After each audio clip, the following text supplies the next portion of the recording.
du Père, du Fils et du Saint-Esprit, amen. Dernier verset d'aujourd'hui, réjouissez-vous de ce que vos noms sont écrits dans le ciel. Jésus, aujourd'hui, il a appelé les 12 disciples pour prêcher la parole de Dieu dans le monde entier. Mais ce n'est pas le message seulement pour les 12 apôtres, mais c'est un appel pour toi et pour moi et pour tout le monde. C'est un appel, Jésus t'appelle pour que tu sois un témoin. Il t'invite à transmettre les messages d'espérance, de foi, de l'amour, de charité. Elle aime bien te demander d'y aller soigner les gens qui sont dans les péchés, c'est une maladie, et réveiller la foi et l'espérance aux gens, aux personnes autour de nous. Et comme il dit à Abou Nabi Shouipem souvent, que tu es la Bible vivante. Tu es l'évangile vivant. Et pour ça, je dois m'efforcer à lui être fidèle chaque jour de ma vie, avec cohérence des fois que j'ai avec les pratiques dans ma vie. Tu dois être témoin de sa résurrection. Il y a une chance.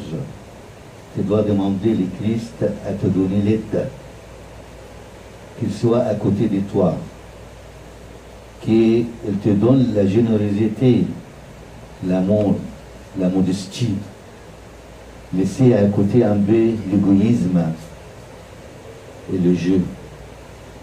Et prendre la croix et suivre le Christ. Il y a un philosophe qui l'a dit un jour avant Jésus-Christ, 3 siècles avant la naissance de Christ, quand on lui demande tu es citoyen de quel pays, il dit je suis citoyen du monde entier. Et pour ça aussi, les chrétiens ont dit qu'ils sont dans le monde comme l'âme dans le corps. Il y a beaucoup qui me disent ça. Ils disent, imaginons un peu le monde sans le christianisme. Et pour ça, toi et moi et tout le monde, nous sommes sur le monde comme l'âme dans le corps. C'est-à-dire le monde sans les chrétiens est mort. Et les chrétiens toujours doit être source de joie où il va, à la maison, dans le travail, avec les voisins, même pendant qu'il conduit sa voiture. Il faut qu'il témoigne le Christ dans sa vie. Et pour conclure le cœur des gens, parce que quand on parle avec les autres, il faut parler avec le cœur et conclure leur cœur aussi. De tous les hommes, Dieu a besoin des hommes et des femmes courageux, qui luttent à côté de Christ, qui apportent le pardon, qui apportent la miséricorde, qui apportent l'amour, la compassion, et aussi la bonne nouvelle. Tu as du travail, moi aussi, tout le monde. La bonne nouvelle, tu peux la rebondir dans le monde entier par tes actions et par tes œuvres. Et l'amour pour Dieu est par-dessus de toutes choses. Si vraiment numéro 1, numéro 2, numéro 3, numéro 4, numéro 5 dans ta vie, c'est Dieu, après bien des autres, là, tu vas témoigner du christianisme ton religion, ta foi parmi les autres.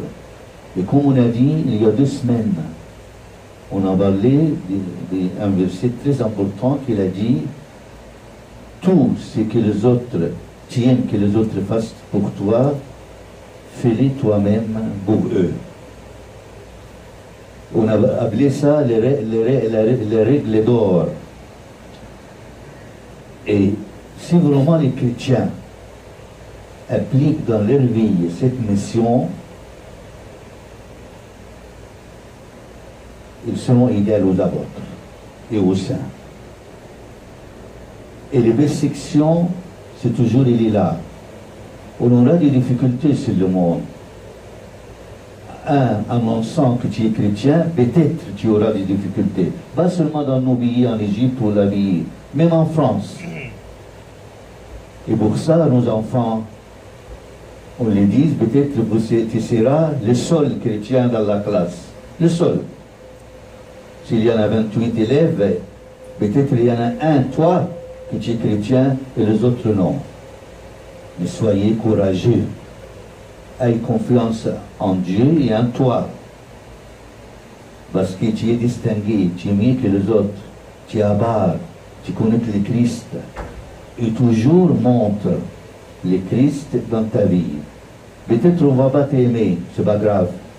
Peut-être on va faire des choses pas correctes avec toi, c'est pas grave. C'est rien. À côté, la crucifixion de Christ sur la croix pour nous.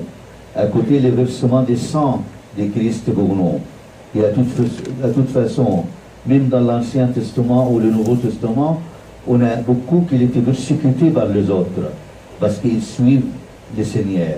Moïse, il était rejeté par les siens. David était chassé par son fils, son propre fils. Élie ou Jérémie ou Amos ont été aussi poursuivis par les dirigeants.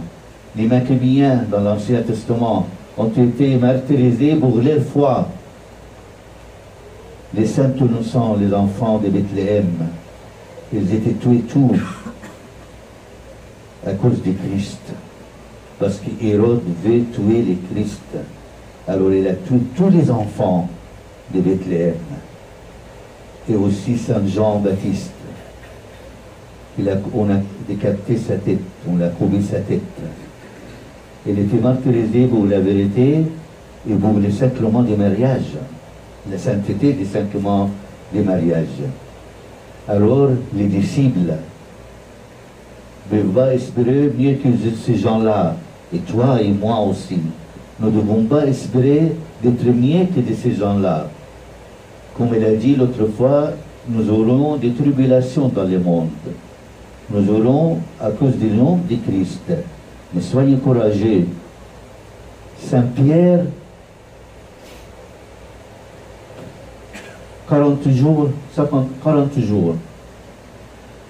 après la résurrection. Avant la résurrection, le jour de la crucifixion, le vendredi saint, il a régné Dieu, il a régné le Christ. Il a dit, je ne connais pas. Non, je ne suis pas son disciple. Il a dit ça devant des servantes. Mais quand l'Esprit Saint a descendu sur lui, si vous lisez les sermons, qu'est-ce qu'il a dit ce jour-là? Il a parlé de tout, de l'Ancien Testament jusqu'au Nouveau Testament, la crucifixion de Christ, la résurrection de Christ, la montée au ciel de Christ, tout ça il a parlé, et après il a baptisé 3000 hommes et femmes ce jour-là. Pierre, qu'il a régné le Christ il y a 6 semaines, après la descente de l'Esprit Saint, a baptisé 3000 hommes dans une journée. Alors l'Esprit Saint, ça change? Non, pas du tout, c'est les mêmes. Les mêmes que Pierre a eu, toi tu l'as eu le jour du baptême. Le jour du baptême, tu as eu l'Esprit Saint. Et l'Esprit Saint ne change pas, c'est Dieu. Dieu ne change jamais. Dieu est hier, l'Esprit Saint est hier, aujourd'hui et pour toujours les mêmes. Mais c'est toi que quelquefois tu éteins l'Esprit Saint en toi. Aujourd'hui, le Christ, il t'appelle, comme il a appelé ses disciples, à prêcher sa parole.